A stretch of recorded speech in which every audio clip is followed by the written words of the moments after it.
Hey, what's going on? This is Sep with 5-minute audio hacks. And in the last video, we covered gain staging. In this video, we're going to cover how to make room with filters.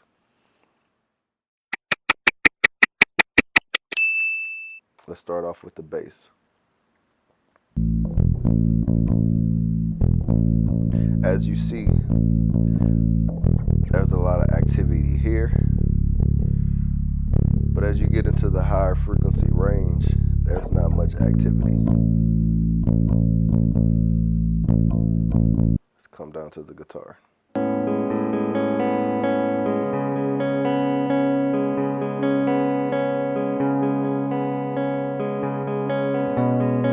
Now, as you saw with the guitar, there's a huge gap here compared to the bass.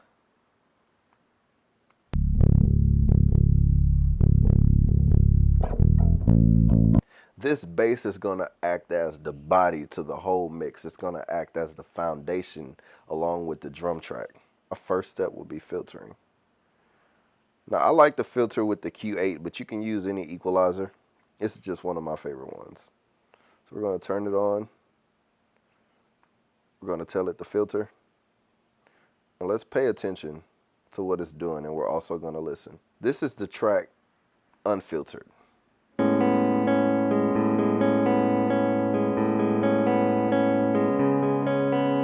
Now let's listen to where it's filtering.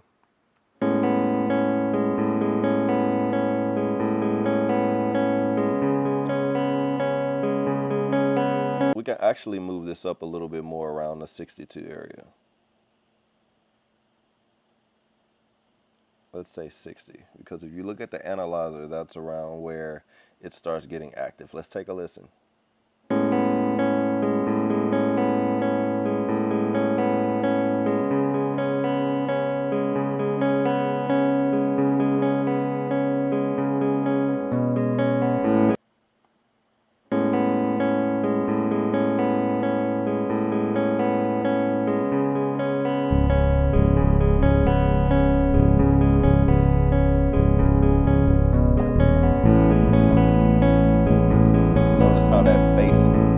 Notice how the bass cuts through.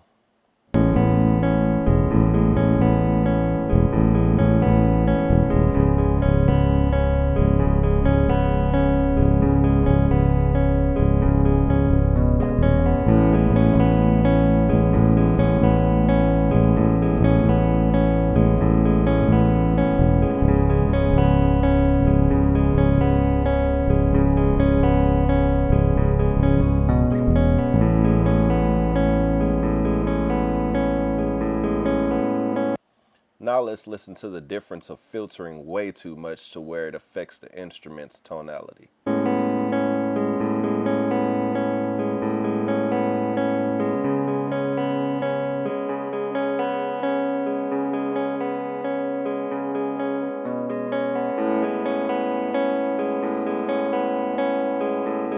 It almost sounds like the guitar is being choked into another instrument, and that's really not what you want, because not only are you destroying dynamics, but you're also displacing the instrument and making it sound irregular. That's not what we're going for in this mix. Now let's listen to the bass and the kick drum together.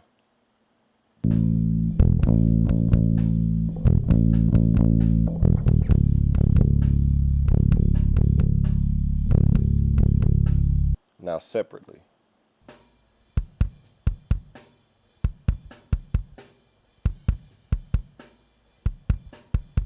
In this kick drum I hear there's a lot of hi-hat.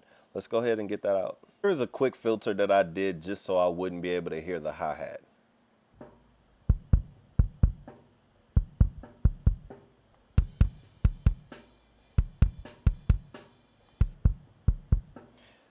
The point of using filters is you want to make that instrument stand out as much as possible. You don't want to affect it so much that the instrument sounds like it's choking or you're taking away from it.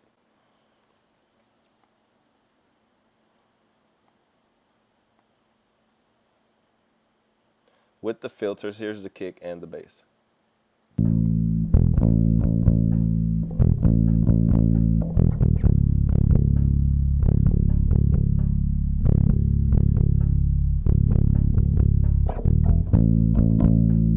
I would say the kick still needs some work, but we're going to move on and cover that in another tutorial. The reason why I chose to use the Q8 is because it's a great plugin. You can always go back and make other changes besides filtering. Let's listen to the hi-hat.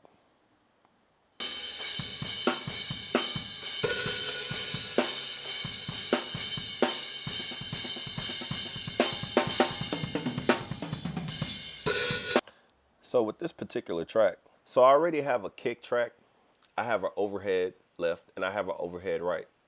Having all of those kicks in different microphones may cause phase issues. So what I'm gonna do with the hi-hat is I'm gonna filter the kick drum out. This is a good area that I found that the kick drum wasn't as present as it was in the first recording, but the hi-hat still didn't sound choked.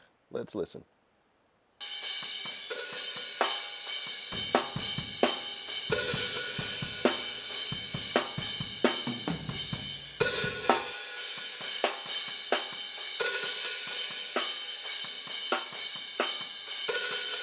These are the parameters that I found for the snare drum that cut out most of the frequencies that I don't want.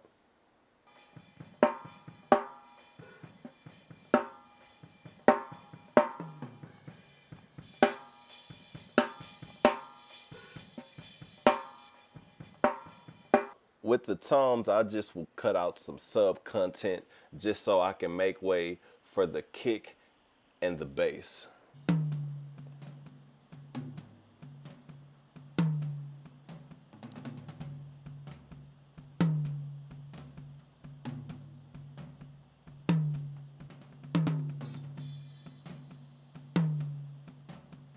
Option drag on the toms and they're all set. Now with the overhead left and overhead right, I want those tracks to shine in my mix. So what I'll be doing, instead of filtering those because they're an overall instrument, I'll be lowering those to blend them in with the mix a little bit later. So I'm gonna open up my mixer, select overhead left and right, put those in a group, and call those overheads. That'll conclude this tutorial. Like and subscribe for more content. Happy mixing.